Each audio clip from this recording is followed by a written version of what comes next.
मुर्दा शरीर चलते हैं तांत्रिक प्रक्रियाओं में। जब कोई मरता है या जब किसी को डॉक्टर मृत घोषित करता है, वो पूरी तरह से मरा नहीं होता। 5 से 7 मिनट तक वो ऐसे बर्ताव करता है जैसे वो जिंदा हो और फिर मर जाता है, ऊर्जा खर्च कर देता है। तो इसी पर आधारित है कि जब कोई मरता है तो भारत में ऐसी रस्में हैं, 14 दिनों तक अलग अलग तरह की रस्में हैं। जब शरीर छोड़ दिया जाता है, जब पैर गिर जाते हैं, तब आप चल नहीं सकते। मरे हुए लोग चल नहीं सकते, है ना? ये सच नहीं है। We can make them walk. हम उन्हें चला सकते हैं। भारत के तांत्रिक विज्ञान का पूरा संबंध इसी से है, मरे हुए इंसान को चलाना। मुर्दे चलते हैं तांत्रिक प्रक्रियाओं में। ऐसा कई बार हुआ है, लेकिन एक बार इतिहास में इसे रिकॉर्ड किया गया है। एक योगी थे, उनके जैसे कई हुए हैं और आज भी हैं। एक योगी थे जो ऐसे थे, उनकी उस चीज पर महारत थी जिसे सूर्य स्पर्श कहते हैं। इसका मतलब है स्पर्श। ओके। संपर्क, छूना, संपर्क या छूना। तो यह सूरज के स्पर्श की तरह है। योग का एक प्रकार है जिसे सूर्य स्पर्श कहते हैं। तो उन्होंने उस पर महारत पाई है। वे एक बोंग थे। बोंग मतलब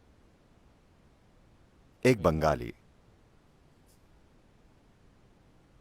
तो वे वाराणसी में रहते थे और वे नियमित रूप से अपने गुरु के पास जाकर इसके अलग अलग चरण सीखते थे और इस पर चरण दर चरण महारत पा रहे थे। तो कई बार उन्होंने इसे सबके सामने प्रदर्शित किया कि अगर आप एक पक्षी लाएं, एक मरा हुआ पक्षी जिसे सभी ने जांचा हो कि वो वाकई मरा हुआ है, मरने का नाटक नहीं कर रहा है, एक वाकई मरा हुआ पक्षी, अगर वो पिछले 3 घंटों में मरा हो, वो सख्त हो गया। 3 घंटों में पक्षी सख्त हो जाते हैं। शरीर का कड़ापन पक्षियों में काफी जल्दी होता है मनुष्यों की तुलना में, क्योंकि एक पक्षी के शरीर का तापमान, पक्षियों के शरीर का तापमान मनुष्य के शरीर के तापमान से बहुत ज्यादा अधिक होता है। तो जिस तरह से ये ठंडा होता है और जैसे कड़ापन आता है, वो पक्षी के शरीर में कहीं जल्दी होता है मनुष्य की तुलना में। तो पक्षी के मरने के 3 घंटों के बाद अगर आप उसके पास पक्षी लाते थे एक साधारण मैग्नीफाइंग ग्लास से, वो भी सीधी धूप से नहीं, शीशे से आ रही धूप से, अगर आप बाहर खड़े हों और शीशे से धूप अंदर भेजें, उस प्रकाश का मैग्नीफाइंग कांच द्वारा इस्तेमाल करके वे पक्षी को जिंदा कर देते थे। वो बोलता था, उठ बैठता था, चलता था और उड़ता था। वो कुछ देर आसपास उड़ता था और फिर से गिरकर मर जाता था। तो लोगों ने पूछा, आप इसको जीवित क्यों नहीं कर सकते? उसने कहा, मैं इतना ही जानता हूं, मेरे गुरु ऐसा कर सकते हैं। मैं अभी सीख रहा हूं, लेकिन वे अब तक लगभग 70 साल के हो चुके थे। तो उनका दुर्भाग्य था। ऐसा हुआ कि एक 7 साल का लड़का, एक वहीं के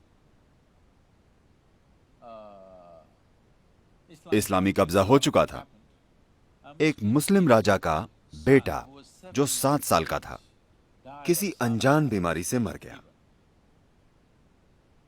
तो उन्होंने उस आदमी के बारे में सुना था जो पक्षियों को जिंदा कर देता था। वे उसके पास आए और बोले, Come and try. And our king's son. आओ और हमारे राजा के बेटे पर आजमाओ। एक चीज थी कि वे अपने देवता की मौजूदगी के बाहर कभी ये कोशिश नहीं करते थे। उनके पास एक छोटे देवता और एक मंदिर था। मंदिर के बाहर वे ऐसी चीजें कभी नहीं करते थे। वे उसे सिर्फ मंदिर में ही करते थे। वे बोले, मैं अपने देवता की नजरों से दूर कभी ऐसी चीज नहीं करूंगा। उन लोगों के लिए देवता की कोई कीमत नहीं थी। उनके हिसाब से यह मूर्ति पूजा है। वो एक ऊर्जा रूप है जो उन्होंने बनाया था और उसके साथ वे काम करते थे। वे बोले, अरे ये देवता, हम इसे ले जाएंगे, हम इसे महल ले जाएंगे। उन्होंने कहा, नहीं नहीं, इन्हें आप हिला नहीं सकते। फिर बोले, हिला सकते हैं, और देवता को उठा लिया। फिर रोने लगे, ऐसा मत करो। जब उन्होंने देवता को उठाया और जब उन्हें खींचने लगे, तब योगी बोले, मैं नहीं आऊंगा, मैं ऐसा नहीं करूंगा, मैं ये नहीं करूंगा। वे तब गुस्सा हो गए जब वे लोग देवता को उठाकर खिलौने की तरह बाहर ले जाने लगे। वे बोले, मैं आपके राजा के बेटे को जिंदा नहीं कर सकता।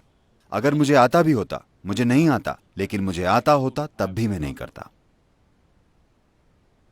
तब वे उन्हें बालों से खींचते हुए राजा के पास ले गए और वे बोले, मैं ये नहीं करूंगा। तो उन्होंने उनके वहीं टुकड़े कर दिए। और जब ये सब कुछ हो रहा था, तब उन्होंने देवता को गिरा दिया और वो टूट गया। और उनके कुछ शिष्य थे जिन्हें वे सिखा रहे थे, वे सब उन्हीं के साथ खत्म हो गया। लेकिन इसे स्पष्ट रूप से रिकॉर्ड किया गया है बहुत जिम्मेदार लोगों के द्वारा कि वाकई कई बार उन्होंने ऐसा किया कि वे एक मरे हुए पक्षी को, जो 3 घंटों से ज्यादा पहले मर चुका है, उसे वाकई खड़ा कर देते हैं और वो उड़ने लगता है काफी लंबे समय तक, यानी 1 घंटे से ज्यादा तक। और वे बार बार कहते थे कि मेरे गुरु इस पक्षी को जिंदा कर सकते हैं, इसे पूरी जिंदगी दे सकते हैं, वो जितना भी समय हो। और मेरे गुरु इंसान के साथ भी ऐसा कर सकते हैं। ऐसे बहुत से योगी हुए हैं। दक्षिण भारत में एक और योगी थे। So usually they don't… This is a kind of a fringe yogi, this bird yogi. This is a fringe yogi, this is not the mainstream. वे मुख्य धारा के योगी नहीं थे, ये एक मुख्य धारा के योगी थे। तो लोग उनके पास आशीर्वाद के लिए आते थे और उनके आसपास चीजें होती थी। वे कर्नाटका में रहते थे, दक्षिणी पश्चिमी कर्नाटका में, या दक्षिणी कुलेकाल के पास कहीं। और लोग उनके पास इकट्ठा होते थे। एक बार ऐसा हुआ, एक युवा लड़का मर गया। माता पिता उसे लेकर आए और बुरी तरह रोने लगे। तो उन्होंने उनकी हालत देखी और उन्हें शायद ये पता चला कि इस लड़के का मरना शायद जरूरी नहीं था, ये किसी हद तक एक दुर्घटना है।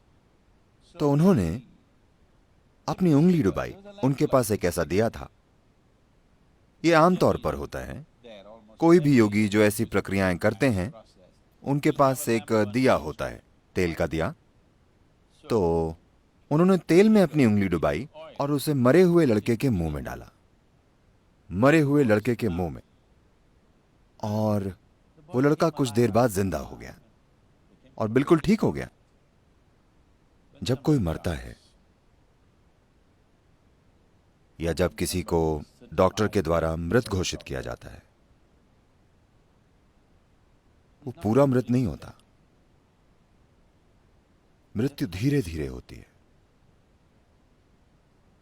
अगर आप पहले से ही इसके बारे में न जानते हो तो वो महिला कहां है, उन्हें पता होगा, पादरी की बेटी। कोई मुर्दों का प्रबंध करने वालों का बेटा या बेटी है? कोई नहीं है। आप शायद पहले से ही जानते हो, आप में से कई लोग, कि किसी व्यक्ति के मरने के बाद 11 दिनों तक, निश्चित रूप से, और ज्यादातर 14 दिनों तक, उंगलियों के नाखून बढ़ते हैं, बाल बढ़ते हैं। आप जानते हैं? आप में से कितने पहले से जानते थे? तो क्योंकि मृत्यु धीरे धीरे होती है, चरण दर चरण होती है, ये अभी पूरी नहीं हुई है। जीवन प्रक्रिया का निकलना इस पृथ्वी के टुकड़े से धीरे धीरे होता है। सभी व्यवहारिक अर्थों में जब सब कुछ रुक जाता है, फेफड़े रुक जाते हैं, दिल रुक जाता है, तो वे आपको मरा हुआ घोषित कर देते हैं, लेकिन अभी नहीं। तो इसका इस्तेमाल करके कि जीवन की प्रक्रिया अब भी चल रही है, आप उसे फिर से जागृत कर सकते हैं और सिस्टम को सक्रिय कर सकते हैं। It is by using this that the tantrics have dead bodies walking. इसी का इस्तेमाल करके तांत्रिक मुर्दा शरीर को चलाते हैं। और ये बहुत असाधारण बात नहीं है, ये काफी साधारण है।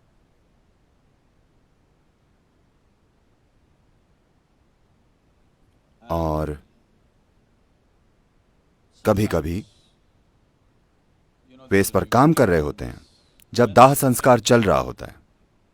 ऐसा कई बार हुआ है, मैंने खुद नहीं देखा, पर मैं ऐसे लोगों को जानता हूं जिनके पास झूठ बोलने की कोई वजह नहीं है और वे झूठ नहीं बोलेंगे। ऐसे लोग, उन्होंने वाकई एक जलते हुए शरीर को उठकर चलते हुए देखा है। वे उसे आग लगाते हैं, शरीर जल रहा होता है, पर वो उठकर चलता है, क्योंकि उस पल में जब शरीर बाहर से जलने लगता है तब जीवन की प्रक्रिया सिकुड़ जाती है। और कुछ ऐसे स्थान होते हैं जहां जीवन उस पल ज्यादा तीव्रता से घटित होता है। वे उसका इस्तेमाल करके सिस्टम को इस तरह जगा देते हैं कि वो अचानक उठकर चलने लगता है। 5 से 7 मिनट तक वो ऐसे बर्ताव करता है जैसे वो जिंदा हो, और फिर मर जाता है, ऊर्जा खर्च कर देता है। तो ये इसी पर आधारित है कि जब कोई मरता है तो भारत में ऐसी रस्में हैं, 14 दिनों तक अलग अलग तरह की रस्में हैं, और दुर्भाग्य से काफी हद तक इन रस्मों के पीछे का ज्ञान, इनके पीछे की शक्ति खो गई है और लोग बस चीजें कर रहे हैं। जीवन चलाने के लिए वो ये करते हैं, या बस ऐसा किया जाता है इसलिए वे करते हैं। बहुत कम लोग वाकई समझते हैं कि इसका महत्व क्या है, क्योंकि जीवन ऊर्जाएं धीरे धीरे जाती हैं। वे इसमें इतना गहरी चली गई हैं, शरीर की हर कोशिका में। वे बस पुफ से नहीं चली जाती। व्यावहारिक रूप से शायद व्यक्ति मर जाए, लेकिन पूरी तरह से नहीं मरता, वो धीरे धीरे मरता है। तो हम इस प्रक्रिया को तेज करना चाहते हैं। हम नहीं चाहते कि कोई धीरे धीरे मरे। धीरे धीरे मरना यातना हो सकता है ना? धीरे धीरे मरना भयंकर कष्ट है ना? तो ये यातना हो सकता है। तो हम चाहते हैं वो जल्दी जाए। उसके मरने के बाद सबसे पहली चीज है पैरों के अंगूठों को बांधना। क्या आप अब भी ऐसा करते हैं या नहीं? अंगूठों को बांधना, क्योंकि अगर आप अंगूठे ना बांधें तो शरीर के निचले हिस्से से जीवन अंदर आने लगेगा। वो जीना चाहता है, क्योंकि शरीर की सभी कोशिकाएं मरी नहीं हैं, वे अब भी जीने की कोशिश कर रही हैं। वे ऊर्जा खींचने की कोशिश करेंगी। जब वे ऊर्जा खींचने की कोशिश करेंगी तो कुछ शक्तियां शरीर में घुसेंगी। आप नहीं चाहते कि आपके प्रियजन के साथ ऐसा हो, तो जैसे ही वो मरता है आप अंगूठे बांध दें। अब कोई बाहरी सहारा नहीं होगा, वो काफी जल्दी जाएगा। अगली चीज है, आप उसे पानी से धो दें, क्योंकि जब आप मृत व्यक्ति को धोते हैं, जब आप जीवित होते हैं और कोई आपको नहलाना चाहता है और आपके चेहरे पर पानी डालता है, आपको लगता है आपको परेशान किया जा रहा है। जब आप बच्चे थे, आपकी मां आपको नहलाती थी, क्योंकि हम शावर का इस्तेमाल नहीं करते थे बल्कि पानी डालते थे, तो वह हमेशा आपके सर पर ऐसे हाथ रखती थी ताकि पानी यहां ना आए और आप परेशान ना हो।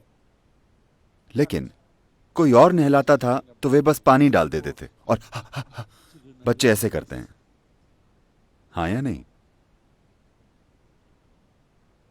तो अगर आप बस चेहरे पर पानी डालें तो ये मृत व्यक्ति पानी से परेशान हो जाता है। अगर कोई भी छोटी सी गतिविधि हो रही है तो वो रुक जाती है।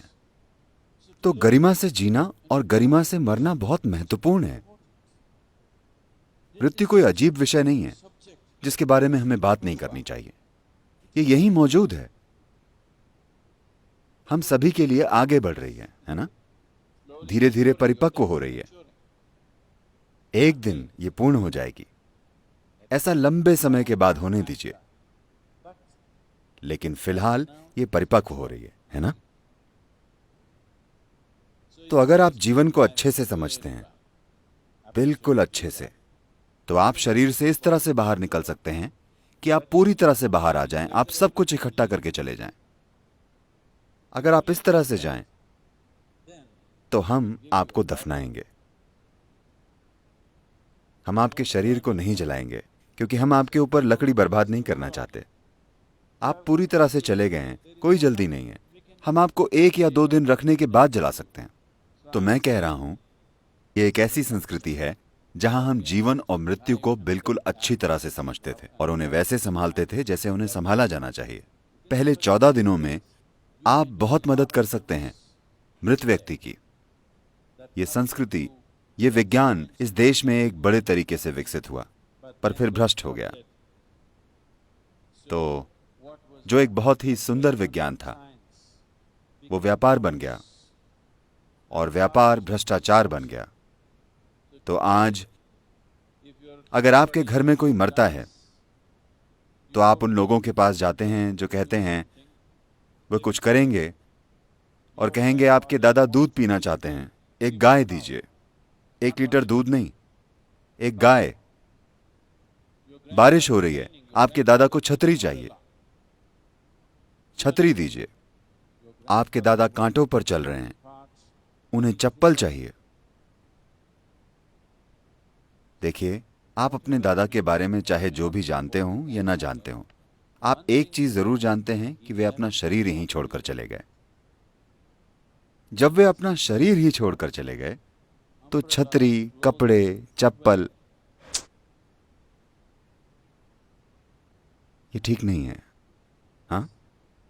लेकिन दुर्भाग्य से ये ऐसा हो गया है।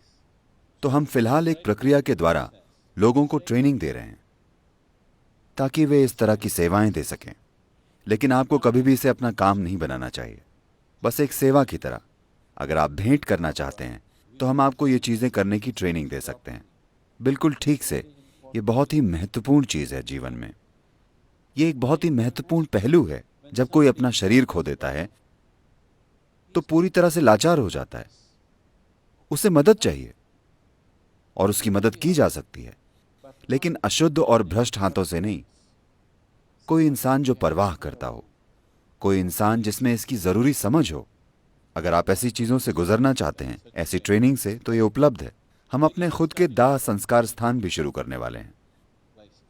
कोयम्बतूर में हमारा ईशा सुडुगाडु है। आपको पता है? नहीं पता? कम से कम मरना कहाँ है, अब आप ये जान गए।